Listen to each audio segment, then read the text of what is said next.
Today's show is sponsored by the ABV Barrel Shop. The ABV Barrel Shop is located in the St. Louis metro community of Arnold, Missouri. The ABV Barrel Shop is focused on one thing, single barrels. Best of all, you can try before you buy. Head over to abvbarrelshop.com to sign up for their email and text distribution so you know what they have in stock, what classes are coming up, and who from the industry may be coming in to visit. The ABV Barrel Shop. It's where single barrels live. We are also sponsored by the Bar to Go. The Bar to Go offers traveling minibars that are no bigger than a small purse or toiletry bag. Best of all, they are fully customizable so you can create the perfect piece that is unique for you. If you own your own business, what a fun and unique way to promote what you do. Check them out online at thebar2go.com. That is the number 2 in the Bar to Go. If you have wholesale questions, call my friend Isabel Clark at 504-481-1297. Finally, we are sponsored by the Neely Family Distillery. NFD is a family-owned business that keeps ringing up awards in the spirits world. Head to Sparta, Kentucky to experience the family history, award-winning spirits, and meet the Neely family. Check them out online at neelyfamilydistillery.com. Now, on to the show. Let's drink!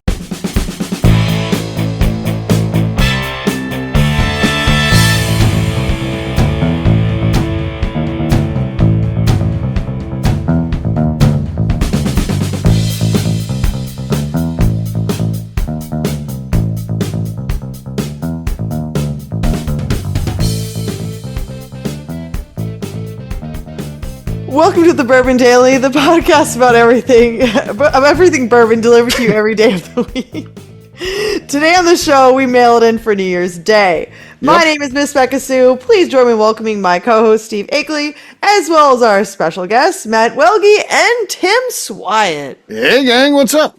Happy New Year. Hey-o, Happy New Year. Yes, here we are. Happy New Year New 2026 already. How about that? The one day a year no one listens to the show.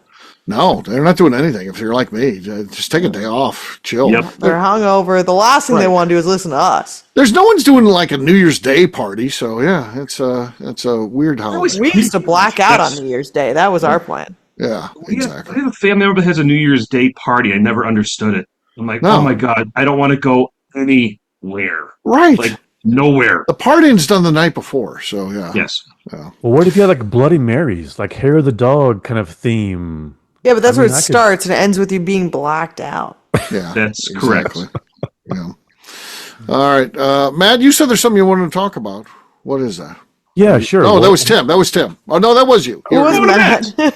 Matt. Yeah, Matt? I'll start it off because mine's kind of more New Year's Eve. I know we're kind of waking up to the morning after New Year's Eve, but my questions were: is this still a big deal to you guys? When did it stop, if it is, or if it was ever a big deal? New Year's Eve? Yeah, parties? yeah, New Year's Eve. And Gotcha. Yeah. and is it because of our age Yeah. that it becomes less? And it made me realize how many other holidays become less important or change over the time as you grow older.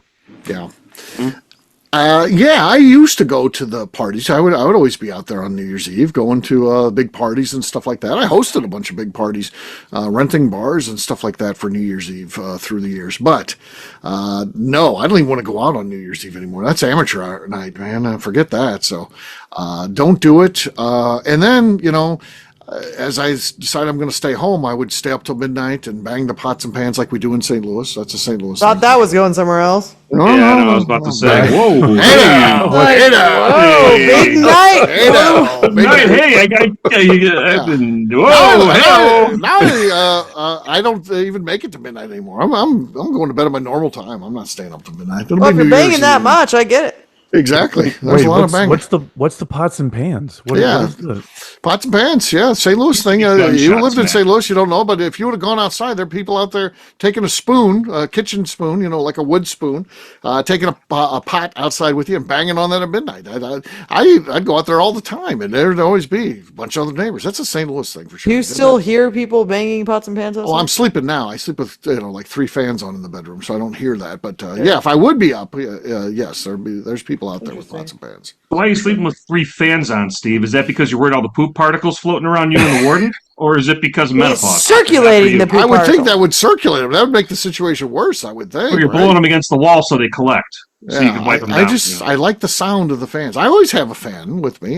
You always have a fan. I bring a fan, and so there's always a fan in my bag because I don't know if the place I'm going is going to have a fan, so I always have to have a fan. Yep. Yeah, that's what I New Year's Eve. I've always enjoyed New Year's Eve. Okay. But it's always been an interesting. Do you get dressed up and stuff? Yes. So You're still young. When I was your age, I was still doing it. 30. I'm almost 38, Steve. So but I'm young to a point. I'm young to you. Right. I'm not young to. But when I was in my 30s, I was still going to parties. But New Year's Eve was always an interesting one for me because for a long time, actually, for New Year's Eve. So also like bars for New Year's Eve. Boo, boo! Don't go to bars for New Year's Eve. Right. House parties only. House parties is what New Year's Eve is for. But we'd go to like huge New Year's Eve parties and stuff. Which is way more fun. Going to house parties for New Year's Eve, like if you can go to a house party, do that instead of going to a bar. If someone is having a house party anyways. But I actually, for years, I would not drink on New Year's Eve. Okay. Because we would be at house parties, and back when I was younger, we didn't have any Uber or anything like that. And it was impossible to get cabs. Like living in North Dakota, like there was cabs, but getting a cab on New Year's Eve was close to impossible. And so I would just never drink on New Year's Eve because I was like, I drink literally every other day. Okay. So I would never drink on New Year's Eve, and I would just be the designated driver on New Year's Eve. My God. I would have to question my life choices if Miss Becca Sue's my designated driver on New Year's Yeah, Eve. and I wouldn't drink a drop on New Year's Eve. I find that hard to believe. But Yeah, no, seriously, up until I mean, I don't know, it's probably like, I don't know, 25 or something like that when I like started actually like going and doing stuff on New Year's Eve I would still go have a blast. Like I would have so much fun. I'd get dressed Sure. up, we'd have a good time, but I would just be like, I'm not going to drink tonight and I'll drive us around because it was just so hard to find a ride. And it was like, we want to go to these cool parties, but the last thing that I ever want to do is be like trapped somewhere. yeah. And so I would just be like, I'm not drinking tonight. I'll have fun, but like I just wouldn't drink. I walk around with a beer in my hand, but I wouldn't drink it.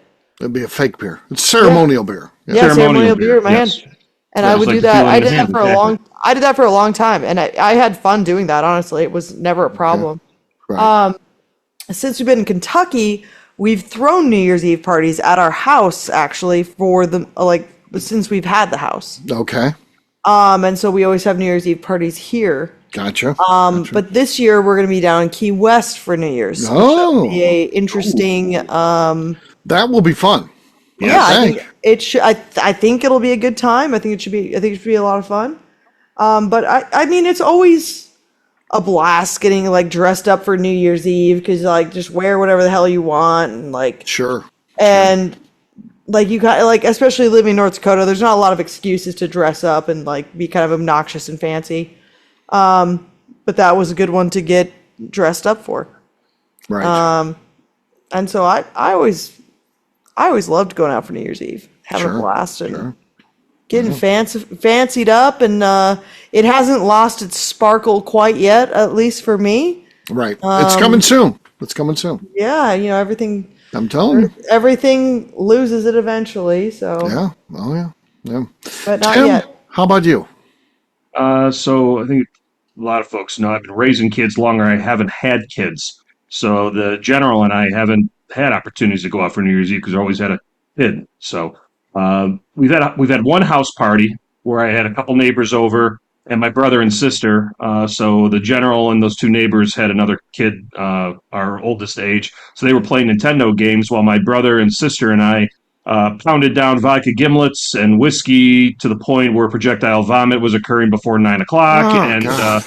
we're wearing each other's clothes. It was a whole thing. So that was the one New Year's. That's when you knew you have a keeper because not once have I. Well, it wasn't me. It was my. For this case, it wasn't me. It was the siblings. They woke up in my clothes and didn't understand why. But Okay. God, the general's a keeper. Took care of all of us, and so now it's been every year. I can't stand watching the New Year's Eve celebrations. I think they're fake and just bullshit. I can't stand watching the acts. Even the artists it's just all fake.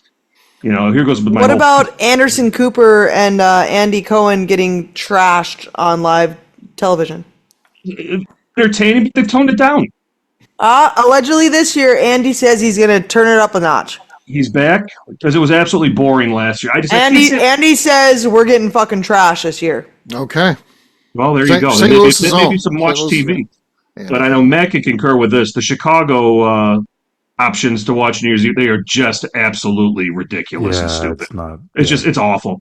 So the general, I like to try to end the year with a bang and come in with a bang. So we end up trying that every year, and we're asleep by 9. Lots of banging going on New Year's Eve, so I'm fine now. There goes all those pillows. So all the fireworks were lighting off at 9 o'clock before New Year's Eve. There you go.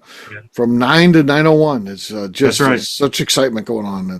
Fireworks are crazy. It's amazing. Yeah. Matt, you asked the question. How about you? Yeah, as a person who kind of got into drinking at a young age, at legal age, but always thought of New Year's Eve as amateur hour, like you said, Steve. Yeah. But the problem with being a deep, booming, professional sounding voice, the problem with being 6'4" and 250 pounds is that you're often asked to be the bouncer. You're often asked to be the answer to the solution of, oh, hey, Susie's in the back and she's puking in the hallway, or Tim's in the other, John's in the basement and he's starting a fight with so-and-so. And so, I was the pseudo bouncer / sword to cry on / party's over, everyone go home because it's my friend's house and you're not going to throw up in my friend's hallway. So it was always kind of a negative color to New Year's Eve. Man, I thought you were taking it in a different direction with that description. I thought you had to swat all the ladies away from kissing you at Sure. Hey, save some for the rest of us, man. Come on. There you go. On that note, it's time to drink. What is everyone drinking? I'll go first. Green River decanter. Oh, I filled this myself on the 2 Old Goats trip. So Shot and I famously the first and only. Yes. Well, this one. I guess that's the 2 Old Goats. This one went off successfully, and I thought we had a great time. Let's start doing this. And then we went on the one that had a bunch of old goats, and it was like, whoa, too many old goats is a problem. So never again. So here we go. That was clean, but not great. It's enough for the lead. I'll let Swy go next so I can hold on to that lead for just a little bit. Get me out of the way. I got a bottle of Oak Lore Distilled. This is batch number 3 rye whiskey. Okay. Oak Lore. Slide on a set. Nothing. Literally zero. Not a thing to it. All right, Becca's next. New Year's resolution. I grabbed some Blue Run. This is one of their first releases, a single barrel cask strength, aged 13 and a half years, 130 proof. They're doing well these days. Yes, they are. Okay, that's our lead right there. Basic. Can you imagine buying a company for $75 million and then wanting to write off like $73.6 million of that? Be like, they're worth like $1.4 million. We paid $75. That's rough. Goodwill charge impairment on the balance sheet is impressive. Oh, could you imagine? Oh. They did well. All right, Matt, how about you? What do you got? All right, I'm going to kick off the new year with one of my favorite whiskeys. This is a 10th Mountain Rye, and I love the dog tag here because it's bottled 1 of 25. Okay. So now, how about that? Yeah. Okay. Oh, perfection. Yeah. Didn't his mic cut out though? Did I miss something there? It felt like I thought it sounded good. I thought it was clean, crisp. Okay, we'll give it to him based on what you guys are saying. All right. The funny thing to point out is Ryan makes his people work on New Year's Day, so it's a holiday for anybody unless you work for Ryan Thompson. Well, did you see who was the name that bottled it? Who's the name on the dog tag? I thought I saw it was Ryan. It was like, it says Ryan. Bottled by Ryan. Bottled by Ryan. Billionaires working all his people and himself. I'm there, you're all there. He's like, put my name on this. Act like I worked on That's right. Day. So yeah. Cheers, gang. Cheers. All right, we're going to take a quick break, and then when we come back, we're going to be continuing to mail it in for New Year's Day. We'll do that in just a few.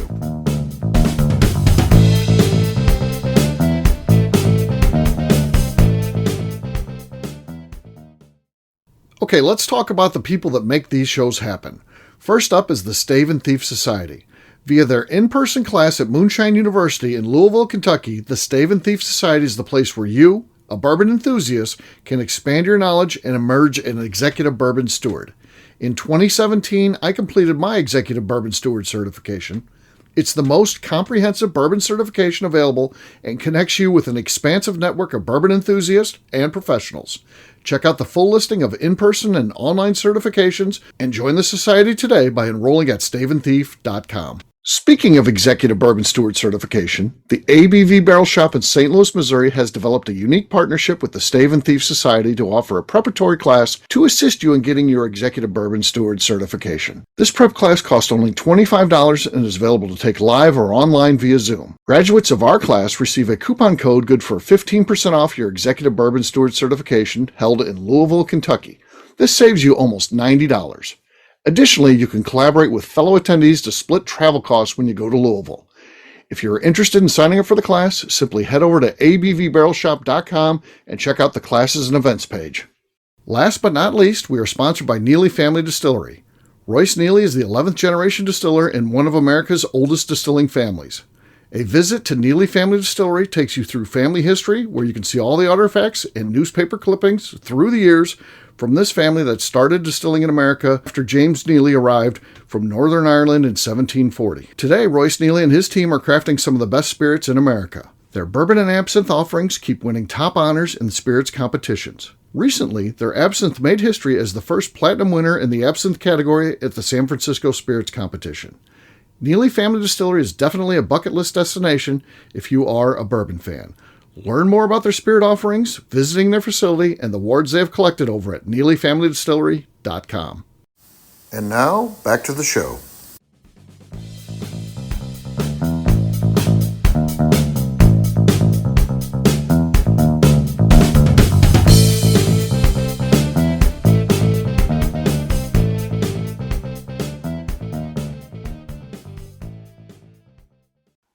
Welgie? And you're listening to the Bourbon Daily. Welcome back to the Bourbon Daily. We're mailing it in for New Year's Day, and Steve should hopefully still be with us. Yes. I almost died during the break. That was bad. Nothing like cast strength whiskey going down the wrong way. Bad stuff, right? Not good. At least your lungs are clear. Yeah, we've all been there. It's not fun. All right, Tim, you said there's something you want to talk about. What is that? Yeah, so New Year's resolutions. The easy one is, do you do them at all? Of course, we all try to do them. Does anybody ever complete anything? No, nobody does. Never. No one has. It's a waste. But there is something to say about writing your goals down and actually trying to tick through them throughout the year. Sure. And you're no superstar if you get them done by February. You're just an asshole. Right. So I just don't really see the point. I think it's stupid. Yeah. Me too. I'm over it. So yeah. Yeah, I think that anyone that's still doing them, like, they're just fucking, like, it's dumb. You're not doing shit. Exactly. Who's actually completing a fucking New Year's resolution? Like, right. And also fucking dry January. Shut the fuck up. Thank you. Like, you're like, do it. I'm not saying don't ever do a month where you don't drink. I personally would never do that because I'm not a fucking loser. Right. But, like, people who decide, like, I'm not going to drink, so I'm going to do it in the 1 month that actually, like, makes it so horrible for people who, like small businesses. Yeah, own a liquor store. Yeah. Yeah. I'm going to rub everybody's nose in it, too. Do that in fucking July. And also, like, guess what? You not drinking in January is not proving shit because guess what? It's cold out. No one's doing anything. You're just staying at home. Like, it's not hard to not drink in January. Right. Don't drink during the 4th of July. Yeah. You're trying to prove your fucking. It's hard for Oh, me no. not to drink in January. Okay. Well, it's cold That's out, good. so. Yeah.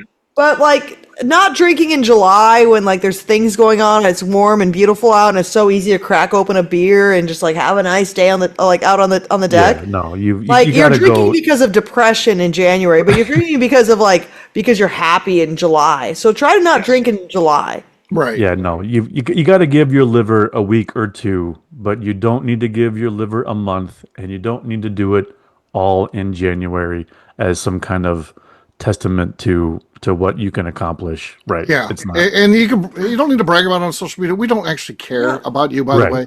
We Right. can Like I give a said, fuck about you what you're doing. Yeah, do it if you're gonna do it, over- just do it. Don't you don't Do need it to over a broadcast time everything. where like it's I don't know, like actually How about just good for you, not some fucking month that you're going to plant a flag? This all started with that stupid ice bucket challenge. And then you had COVID in there and remote work, because there's two things that are ruining youth in America today that are the drinking agents: remote work and yeah. pre-prohibition and prohibitionist type attitudes, this dry January shit. Because let's be honest, a 25-year-old liver is not going to be impacted by having a cocktail going out with friends.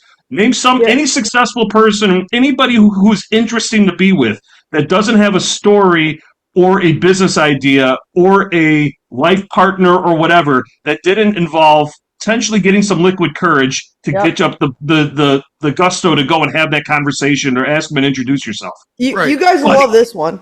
So there was a guy there was a Reddit post that was that someone put up that was so I have the option to either work from home for I think it was like 100 and I might have my numbers off here. Okay. Do your just, best. But Just do your best. but they're relatively close. But it was like I could either work from home for $120,000 Okay.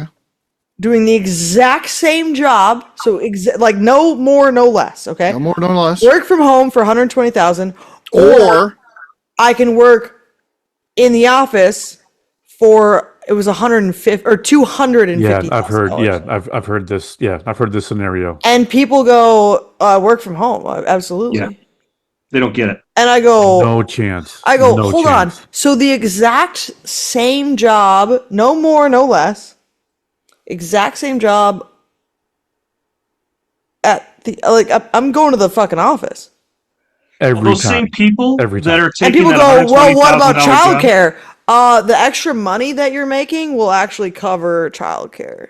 Yeah. It's like, what about the drive and the commute? That your extra money you're making will cover that, actually. In fact, those same people who are doing that are also the ones that are complaining they can't meet anybody. Exactly. And they're also the ones who are doing dry January or Okay. sober October and But all they this bullshit. already do dry all the time anyways, so it's like you're not doing anything.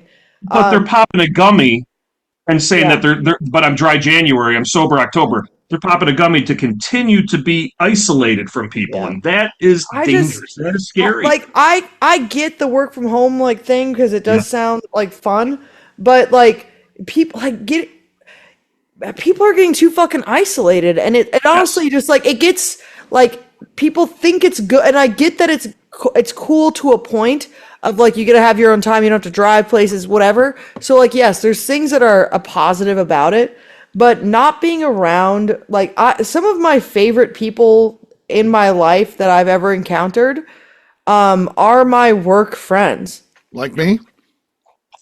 Anyways, no. But yes, like some of my favorite people in my life have been people that I've met at work. And I've had fun at work with them and like making jokes at work. And like I know that there'd be people who'd be like, "Yeah, this fucking bitch is saying like we're like fucking going like." Yeah, but yes, like going into the office is not as terrible and scary as people think it is. Like it's not that scary of a situation. You actually, that's where you're gonna make some of like your lifelong friends is being in an office. There's Right. also the assumption that working from home means they don't have to be very productive. Yeah, that's That not they true. don't have to do anything. And it's like Also- most jobs now are demanding a certain amount of productivity. Here's the problem is what that does to your home life is actually makes your home life worse because now you're putting all of your work and your home life is suddenly all like mashed together, right? Yeah, you're graying the boundaries. Yeah, and so I grew up with a dad who actually got to work from home. Okay. But he also had to travel from work. But what my dad did was he built on an office to our house. And so when he would go to, because something that he said was, he was like, the one problem was, he's like, when I would go to work, he's like, I had to wake up early. I would wake up early, although I didn't have to necessarily be, but I would wake up early as though I was going into an office, and I would get dressed as though I was going into an office, and I would go to that part of the house, and I would stay in that part of the house all day so that I wouldn't mix it up with our home life. And he did that. He would almost, like, he would stay in there all day and do that. And that work from home thing was not weird because still separation. It was still kept separation. it separated. Yeah. But everyone that I know, like, they sit in their kitchen and they work from home, and then they go do this stuff, and it just like makes it so you sort of hate being at home. So there's your Bourbon Daily New Year's resolution.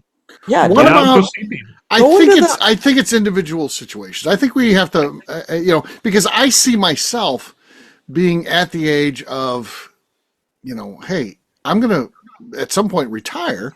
And I don't think the warden's ready to do that. But if she had a work from home job, particularly if we were able to still get the insurance, that's the big thing too. The insurance, that's where they get you. Who cares about the salary when you're, 58 years old? It ends up being the benefits is what gets you. But working from home is very appealing for the warden down the road, I think, because then we can go to Florida and she can work, do her thing, and I can do my thing. Versus me just like, I'm going to just go to Florida and I'll see you, when you can come down for 1 week, this summer. Yeah. The flexibility. I think talking about. But that's different. You're not young. You're not trying to meet new friends. Right. I think that when you're younger, I think it's really good to go and like actually hang out with your friend, like your people from work, and not just talk like that, like we do on here, and be on Zoom meetings and not really paying attention to each other. And like, I just think that, I mean, they can call me a fucking boomer all they want, but I think that going and being with people from your job, I like being with the people from my job. Fair enough. Well, another counterpoint I'll make, though, is I worked a 20-year career and had a lot of work friends and all that. And you know how many of those friends I keep up with? Zero as far as doing things. I do touch base with a couple of them from time to time. So out of the network that I had, I'll text my buddy Laura or my buddy Gavin. Or my buddy Marilyn, or my buddy Linda. Those are like 4 people that I actually even talk to, but I haven't hung out with any of them at all since I retired from that gig. So, but did you like them at the time? I did like them at the time. Exactly. Yes. That's are they different. real friends? There is a difference between work friends. That's different, though. Friends. Keeping up with friends, that's different. You fall out of touch with friends, and so I don't think that that's like even fair because like. You fall out of touch with friends, and that's just how life is in general. I've got friends who are not work friends who I've fallen out of touch with, but still, some of the best friends I've had have been like people at work, and some of the best, like I've had so much fun with people at work, and I just think that I think that there needs to be a balance of it. Okay. But I just think that people are getting too secluded, and it's making people really depressed. Yeah. Well, this is what circling me back to one of the topics that I was thinking about here is what do you do on New Year's Day? First off, I do nothing. Absolutely nothing. If I want to watch football, I watch football. If I want to make a brisket, whatever, I don't care. I do anything. But it feels like it should be a day where you stay in your sweatpants. Yeah. Correct. It's the one thing I do is exactly what you're talking about, Beck, is try to keep up with people. So New Year's Day and birthdays. For everybody, I send that text out. Hey, I've never heard from Tim on New Year's Day. Not one single time have I heard. Not one text from you, Steve, because I see you more often. These are people that I don't talk to. Okay. Oh. These are people I don't talk to. I haven't talked to. I look at the text strings. When was I last talked to people? I just go through my text history. I'm officially cutting off communication with Tim after this podcast in hopes I get the New Year's Day podcast or text. Now I'm going to mark you down for the New Year's Day text. Hey, how you been? He's on. Drizzy has responded, by the way. So he has. Yeah. He's back to worried again, so he is. He's which is good. Keep them on their toes. Yes. So, keep them on their toes. Yeah, the work from home. I tell you what, I feel like. Also, you're an introvert, so you would think work from home is better. Right. Yeah, and I feel like though employers should be watching that because if I owned a big conglomerate, large business. they all got to test how did work from home work. And a lot of them brought them back anyway because they have these rents and stuff like my wife's office. They figured out they literally could run the business. They were at their best when everyone was actually at home. I don't know that the productivity, their bonuses are down and all that since they've gone back. But the CEO said the same thing. Said, "Hey, you work together. You got to be in the office. And I'll tell you what, if you're not here, we're going to let you go. You have to be in the office." And I don't know that that's made for a better business. So I would watch those Reddit posts, and if people are willing to take $100,000 less, in that example, that's just Reddit talk and all that. Take that with a grain of salt. But I would tell you what, I would devalue those that want to stay at home. I might start in my compensation package be like, hey, here's the deal. We can offer you this for coming in the office or this for staying home. And I'll tell you what, if they're going to take a lot less, I would use that as a way to add the bottom line. If they're willing, if they're willing to do that, take them up on that. Absolutely. I was laughing when our CEO. Yeah. I think hybrid is the best. Mm-hmm. It's flexibility. It's flexibility within reason. Right. You know, it is what it is. I remember our CEO. This is probably 2022, right before Labor Day. Everybody's starting to say time to start coming back. He's like, listen, if your office is in New York and that's where we're paying you from, and you're living in Colorado, you're going to make a Colorado salary. You're not making New York salary anymore. If you're living here, this is what's going to happen. And that you'd be surprised how many people, because they just picked up and moved. Yeah. I love that. Yeah. You know, and it was, you know what? Here's where it is. I'm not going to call this stuff. We're not going to let other people, have that weight down when you're doing this. And I get it. You got to run a business at some point in time. It's not a charity. So if you don't like it, go open your own business and figure it out. Exactly. So I agree with that for sure. Yeah, I like the hybrid option where it's like you need to be at work in the office like 3 days a week. Right. Work from home 2 days a week, whatever. I don't know. I just think it's weird to just never leave your house. I just think it's bad. I just personally think it's bad. I just personally think it's very mentally bad for most people to never leave their houses. Oh yeah, no, it creates all of the worst episodes of Hoarders and the worst. Exactly. I just think it's so bad for people to not leave their house. Like that's the only reason that I think that. It's not because I'm like, I think people should be in the office. I just think it's mentally bad for a lot of people to never be around. The hybrid's the way to go. Because you also become institutionalized from fucking corporate America. Corporate America sucks, man. Yeah, being around that is like, it gets too much. Right. But also being in your own house all the time and never being around anyone else is also not good. Right. Like it's a double-edged sword. Like being alone all the time is not good.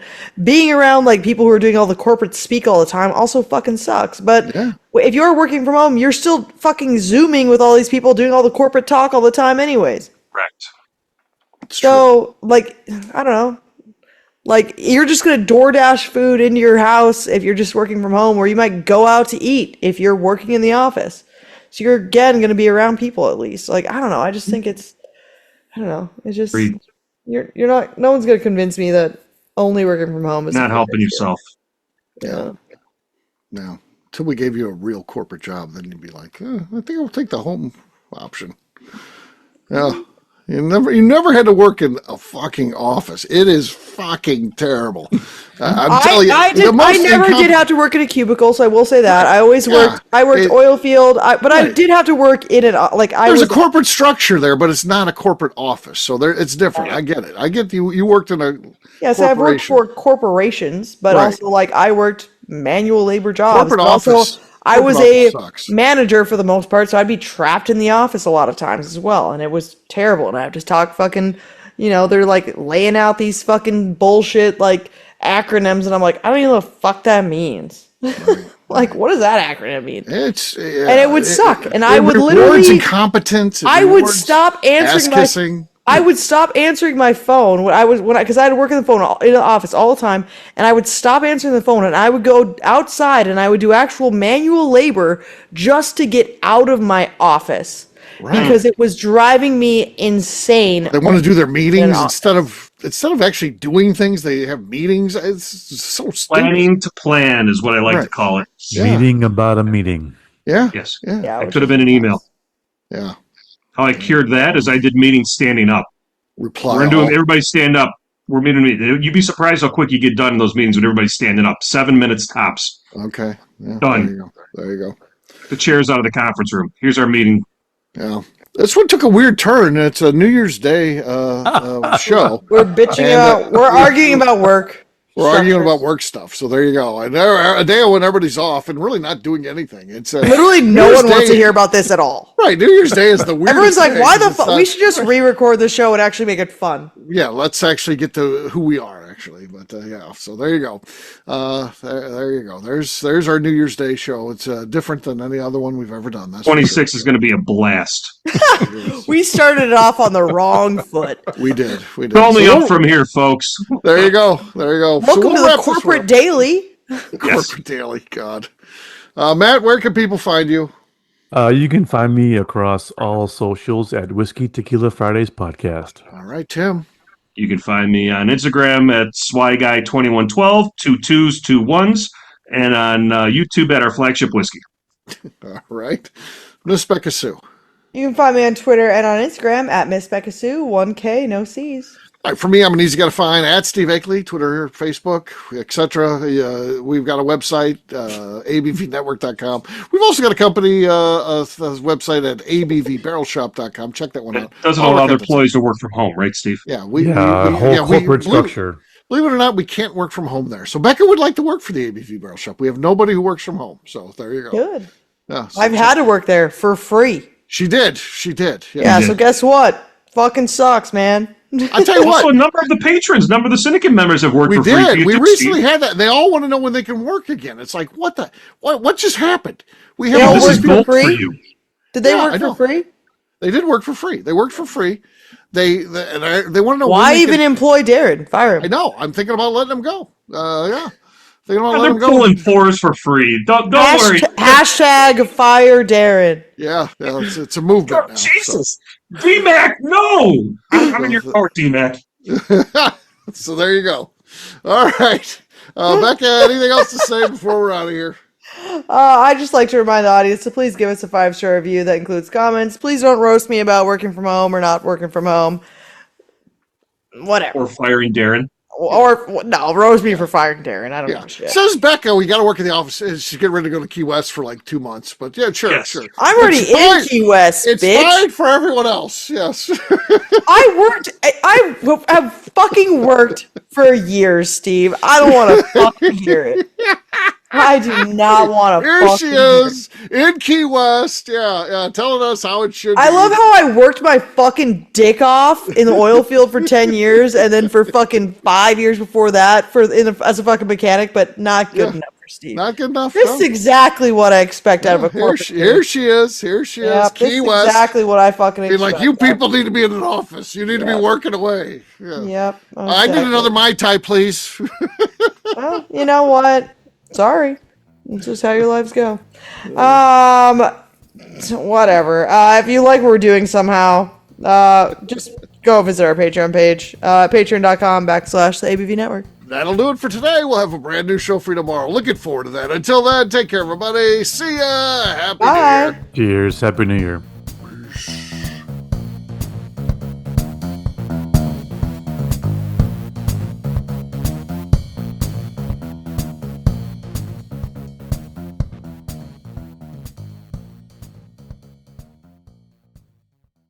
Before we let you go, let's talk about one last thing. The ABV Barrel Shop in the St. Louis community of Arnold, Missouri. The ABV Barrel Shop is focused on a couple of things. First of all, single barrels.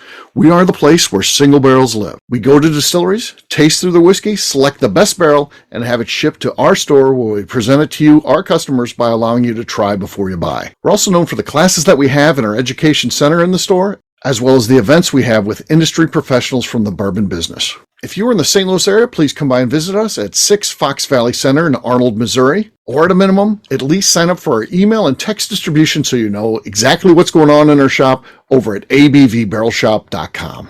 This is Steve Akeley, owner of the ABV Network, signing off. We thank you for listening to our programming and truly appreciate your support. The Bourbon Daily is part of the ABV Network. For more information or to become a sponsor, please visit abvnetwork.com. Thanks for listening and cheers. This has been a Steve Akeley production.